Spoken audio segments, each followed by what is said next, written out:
My name is Herbert Boyd, and I'm with M59 Ministries. That is Matthew 5:9. Blessed are the peacemakers, for they will be called the children of Yah. This message is entitled The Stranger. Who are you really trusting? We'd like to thank you for visiting our Facebook page. I will be back at the end of this message, and I just pray that it reaches those of you who have been called and chosen to share this message with those who have been bound to the era of the hirelings and crippled with their message. The season for Yah's children to return to the body, it has come.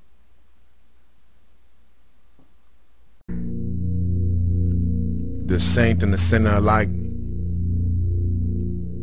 I really wanted to talk to you today concerning the scriptures and understanding for self the importance of searching out the scriptures for self, as opposed to taking what someone tells you and making their interpretation absolute.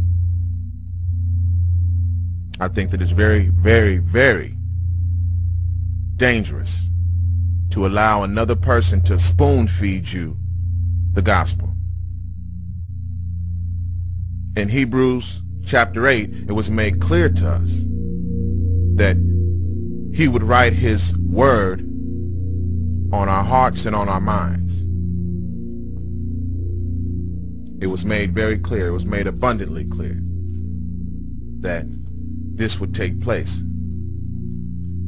But what we have allowed to happen is we have allowed strangers, people who we do not know, to write their interpretation of His scriptures in our hearts and on our minds. People we do not know.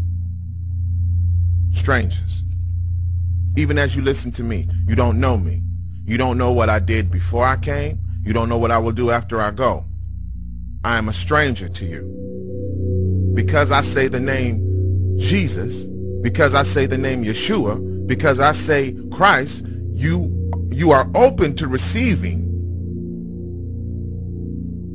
what I'm putting before you, but you don't know me. I am a stranger to you. You know Christ, and I use that word. Or should I say you strive to know Christ? You strive to know Yeshua, and I say that name. You strive to know Jesus, and I say that name. You strive to know your Father, Yahweh, and I say that name. You strive to know God, and I use that term. So for some reason, you open yourself up to willingly receive what I give, as though you know me, but you do not. Many of you believe you know your pastors, but you don't. You believe you know your deacons, but you don't. You believe you know your prophets, but you don't. That's why your heart is broken, and you blame God when you find out that he or she was just a man or a woman, subject to sin just like you and me. That's why so many people become crippled in their relationship with their Creator, because they have a relationship with their Creator through a flawed being, and then fault the Creator when the flawed creation sins. And it shouldn't be, because the flawed creation in many times is a stranger to you. You don't know him. You don't know her. This is why we were told we have a new covenant. This is why we were told that we had a final high priest, and still have that high priest in the form of Yeshua. You put nothing before what he said. You don't follow what another person has told you without going back to find out, well, what did Yeshua say concerning that? Whether it is a person in the Bible or a person not in the Bible. You should make it a habit. You should make it your practice to compare what's being said to what Yeshua said. If he is in fact the cornerstone. which I believe he is. If he in fact laid the foundation, which I believe he did. But you don't trust a man. Never trust a stranger. Never trust a stranger. Test every word. Test every concept. Test every idea. Test every single thing that's being laid before you, because there is nothing different between you and the stranger, except for some reason at that point in time, the stranger is giving information and you are receiving it. That's the only difference. There's no difference between you and a Creflo Dollar. Now keep this in context. What I mean by there is no difference, I mean that he did not receive any greater of a revelation than you could receive if you spent just as much time in the word as he does.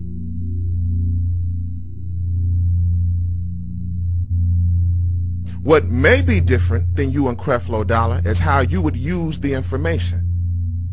What may be different between you and a T.D. Jakes or a Juanita Bynum is how you would use the information. Is how you would use that information to gain substance for either self or for God's people. Whether or not you would create your own little kingdom by which you rule your citizens and you control your resources and you set in place who you want to set in place based on favoritism as opposed to anointing.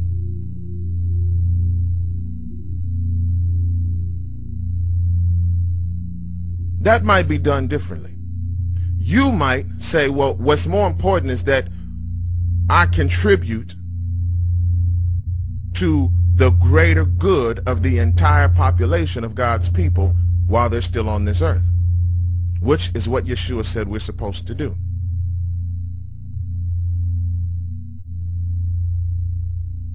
So there is no difference. If you spend just as much time going through the scriptures as others, then before they had a chance to give you incorrect interpretations, your Father would give you correct interpretations that would deflect any corruptible thing that was brought to you by a stranger. To be exact, in Hebrews chapter 8, verse 10, it says, "This is the covenant I will make with the house of Israel after that time, declares the Lord. I will put my laws in their minds and write them on their hearts. I will be their God and they will be my people. No longer will a man teach his neighbor or a man his brother, saying, know the Lord, because they will all know me, from the least of them to the greatest. For I will forgive their wickedness and will remember their sins no more." By calling this covenant new, he has made the first one obsolete.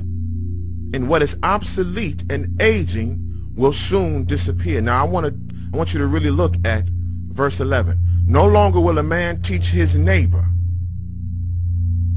No longer will a man teach his neighbor. No longer will a man teach his neighbor. Why will it be important for this to stop, for this practice of another person teaching you? Why would it be important to discontinue the practice unless the practice itself opens you up to corruption? Why wouldn't your Father want to deal directly with you? The veil was torn. When Christ was crucified, the veil was torn. It symbolized your ability to go directly to your Father. So if you continue to try to get to your Father through the teachings of men, then what was the purpose of the veil being torn? What was the purpose? In Matthew 23,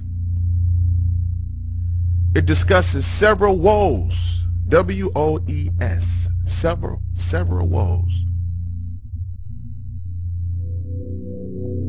It starts with saying, "Then Jesus said to the crowds and to his disciples, the teachers of the law and the Pharisees sit in Moses' seat, meaning they have a place of authority over the people. They have a place of absolute authority over the people because they have been presented as those who hear from God, those who speak with and then return and relay information to man on God's behalf, as did Moses. They helped to keep the law in place.